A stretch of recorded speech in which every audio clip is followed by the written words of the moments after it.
ஸ்ரீமதே ராமானுஜாய நமஹா. ஆழ்வார் எம்பெருமானார் ஜெயர் திருவடிகளே சரணம். ஆச்சாரியன் திருவடிகளே சரணம். கிருஷ்ணானுபவத்திலே ஆழ்வார் அனுபவம். ஹே மானச மக்னம் மாஸ்மபூ சடரிபோஹோ அவ்யாஜ சித்தா காச்சன தயா நௌகாஹான் ஸ்லோகத்திலே நெஞ்சை பார்த்து சொல்றார். இந்த சம்சார சாகரத்தில் ஆழ்ந்தி அதனாலே வருத்தம் என்பதை கொள்ள வேண்டாம். இந்த சாகரத்தை கடப்பதற்கு நல்ல ஒரு விறகு சொல்கிறேன், ஒரு வழி சொல்கிறேன். நம்மாழ்வார்னுடைய நிர்ஹேத்துக்கமானதொரு திருவருள் இருக்கே, இந்த பிறவி கடலுக்கு அதுவே ஒரு படகாக ஆகும். அக்கறை சேர்ப்பவர்களிலே தலைவராகி அந்த ஓடத்தை ஓட்டுபவரும் அந்த ஆழ்வார்தான். அற்பங்களாய் சுவையற்றவைகளாய் பல வகை கிளேசங்கள் பொருந்தியவையாய் இருக்கக்கூடிய இந்த விஷய போகங்கள் என்கின்ற அலைகளை உடையதும் பலவகப்பட்டதான துன்பங்கள், அந்த துன்பங்கள் என்கின்ற சுழிகள், அப்படிப்பட்ட இந்த சாகரத்தை கரையேற முடியாததுமான பிறவிங்கிற இந்த கடல் இருக்கே, சம்சார சாகரம், இந்த ஆழ்வார் என்கின்ற நாவிகனை கொண்டு நாம் கடந்து சென்று விடலாம். இதுக்கு முன்ன ஸ்லோகத்தில் சிந்தாகுலம் மம ஹிருதயம் என்று சொன்னவர் தம்முடைய ஹிருதயத்துக்கு அபயம் அளிக்கிறார்.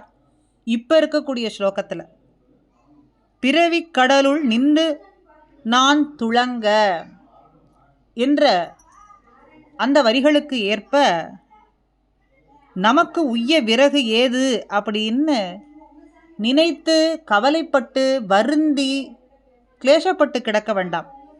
ஆழ்வாருடைய நிர்ஹேத்துக்கு கிருபையே அந்த கடலை கடத்தும் தோணியாகும்.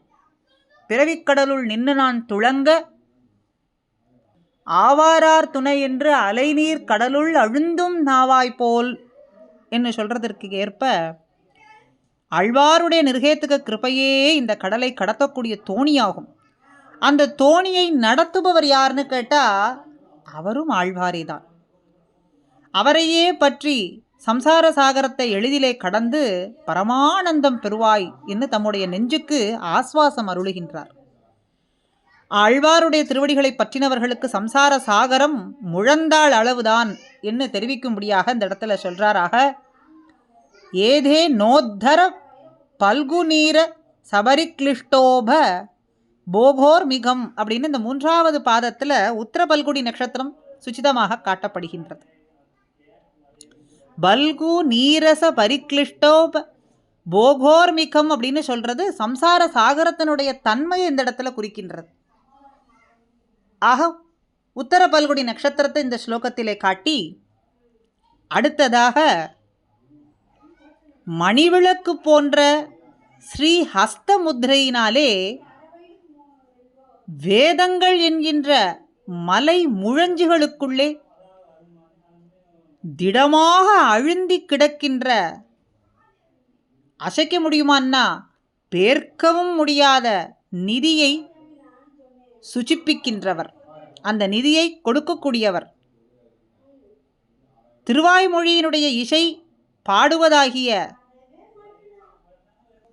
குளிர்ந்து கிடக்கிற உறங்காத இலைகளை உடைய திருப்புளி அடியிலே விற்றிருப்பவரான நம்மாழ்வார் இருக்காரே, அந்த சுவாமியே அடியேன் சுவாமியாக உடையவனாகிறேன்.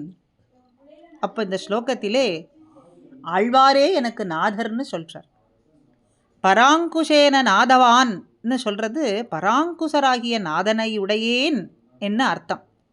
தாத்யேன தனவான் அப்படிங்கிற இடத்துல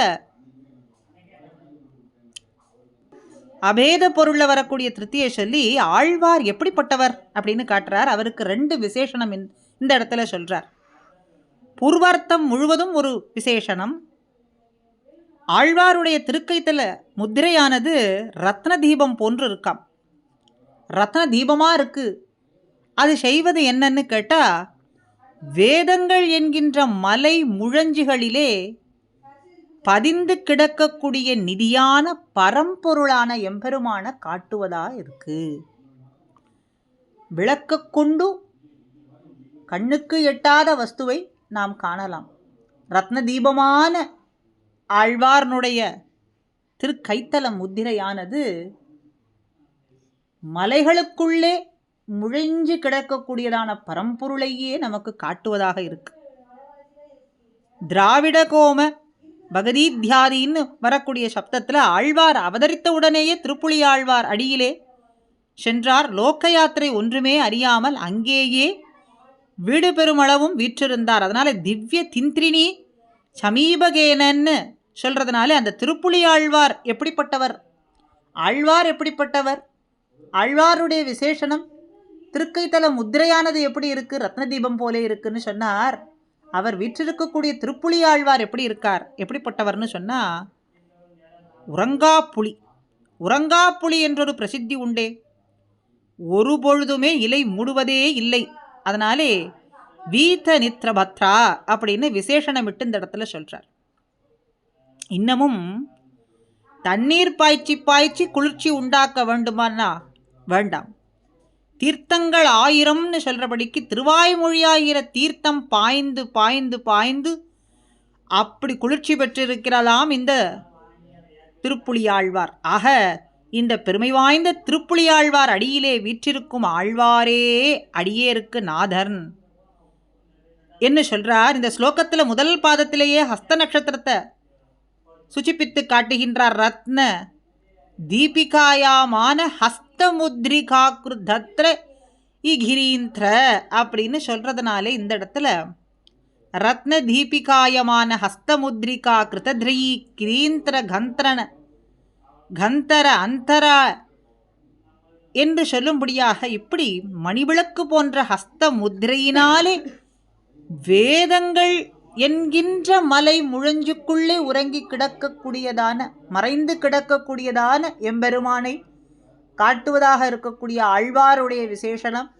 ஆழ்வார் வீற்றிருக்கக்கூடிய திருப்புலி ஆழ்வார் இந்த திருவாய்மொழி என்கின்ற தீர்த்தம் பாய்ந்து பாய்ந்து பாய்ந்து குளிர்ச்சி பெற்றும் உறங்கா புலியாக அமைந்திருக்கிறார் அப்படின்னு இந்த ஸ்லோகத்தினுடைய ஏற்றம் 13 ஸ்லோகங்கள் வரை இன்று அனுபவித்தோம். அடுத்த கிருஷ்ணானுபவத்தில் அடுத்த சித்ரா நட்சத்திரமும் சுவாதி நட்சத்திரம் விசாக நட்சத்திரம் தொடர்ந்து அனுபவிப்போம். ஸ்ரீமதே ராமானுஜாய நமஹா.